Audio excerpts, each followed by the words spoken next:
کیا انہوں نے سوچا ہے منصوبہ سازوں نے ہمیں اس سے کوئی سروکار نہیں ہے، ہم نے بات آئین اور اصول کی کرنی ہے. کمل شوذب صاحبہ کچھ بات کرنا چاہیں گی؟ یہ ہماری ویمنز ونگ کی صدر ہیں. بسم اللہ الرحمن الرحیم. آج جتنا ڈیٹیل میں بتا دیا ہے سلمان اکرم راجہ صاحب نے، تو ہماری ساروں کی نظریں سپریم کورٹ کی سپریمیسی پہ ہیں. اور میں یہ سمجھتی ہوں کہ جب ہم آتے ہیں یہاں پہ تو ہمارے دل میں اس بات کی امید نہیں، یقین ہونا چاہیے کہ ہمیں انصاف ملے گا.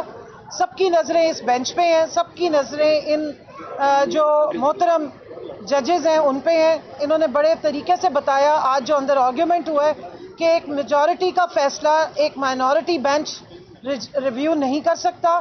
اس چیز کو آئی تھنک کہ بڑے اچھے طریقے سے پریزنٹ کیا ہے. اور میری استدعا ہے اس سپریم کورٹ کے جو بینچ ہے آئینی بینچ سے کہ جلدی نہ کیجیے.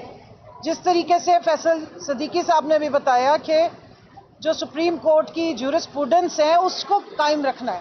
اس میں آرگیومنٹ کا ٹائم ملنا چاہیے، ڈیبیٹ کا ٹائم ملنا چاہیے. اور دوسری بات میں یہاں یہ واضح کر دوں کہ جو فیصلہ ہوا تھا اس سے پہلے جتنی بھی ہیئرنگ ہوئی تھی، جتنے آرگیومنٹس ہوئے تھے، وہ ریویو کے بعد دوبارہ نہیں کیے جا سکتے ہیں. یہ بات بیرسٹر چیف جج عائشہ صاحبہ تھیں، عائشہ ملک صاحبہ نے، جسٹس عائشہ صاحبہ نے اور عقیل عباسی صاحب نے اس چیز کو اسٹیبلش کیا تھا کہ اب یہ نہیں ہو سکتا کہ جو پوری کی پوری بحث 3 مہینے لگے، جس میں سلمان اکرم راجہ صاحب نے بہت اچھے آرگیومنٹس دیے تھے، فیصل صدیقی صاحب نے پروپورشن آف ریپرزنٹیشن کی پوری بات کی تھی، اور جس طرح انہوں نے بتایا تھا کہ ووٹر کا جو حق ہے کس طریقے سے اس کو اسٹیبلش کیا گیا ہے. اور سب سے ضروری بات اس سارے فیصلے میں یہ تھی کہ جن کے پاس ایک بھی سیٹ، جنہوں نے عوام کے ووٹ سے ایک سیٹ بھی نہیں جیتی، اس کو کس فارمولے کے تحت 2 سے 3 سیٹس گرانٹ کر دی گئیں. جنہوں نے ایک سیٹ جیتی ہے جنرل الیکشن میں عوام کے ووٹ سے، ان کو 4 سیٹیں دے دی گئیں. تو یہ بات بہت ضروری ہے یہاں بتانی کہ ریزرو سیٹس تحفے کے طور پہ نہیں دی جا سکتی. اور الیکشن کمیشن آف پاکستان کے پاس یہ اتھارٹی بھی نہیں ہے کہ وہ اس طرح سے یہ سیٹیں اپنی من مانی جو جماعتیں ہیں ان کو دے دے.